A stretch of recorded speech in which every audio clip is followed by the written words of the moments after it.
سيادة الرئيس، سيادة الرئيس، أنا عارف إن أنا تقلت عليك، بس هو بما إن الرئيس الأسبق مبارك طلع براءة، في سؤال بسيط: مين اللي قتل المتظاهرين بتوع ثورة يناير؟ الناس عايزة تعرف. وفي سؤال مهم يا ريس: مين قتل جنودنا على الحدود؟ ولما كان هذا الرجل رئيسا لمصر اتخطف يعني امهم جنود في سيناء، وقال خلي بالكم من المخطوفين والخاطفين. في حد يقول كده؟ بذمتك ودينك في حد يقول كده؟ بتبص لي ليه؟ مخطوفين وخاطفين دول بقى ازاي يعني؟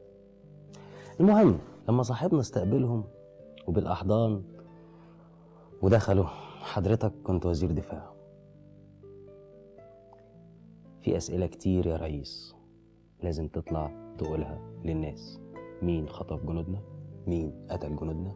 مين قتل متظاهرين 25 يناير؟ مين قتل متظاهرين بعد 30/6؟ مين ومين ومين؟ مين حرق المجمع العلمي؟ مين قتل الشيخ عماد عفت؟ ومين قتل حسين ياسين؟ مين حسين ياسين ده؟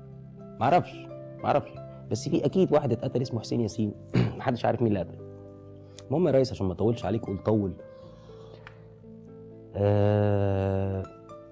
المفروض حضرتك تخرج تقول حصل كذا كذا كذا، المؤامرة اطرافها كذا وكذا وكذا، بس يا ريس. ولا انا غلطان؟ استنوني في حلقة جديدة من برنامجكم بيجامة وشعب وصورة رئيس. تحيا مصر يا شعب.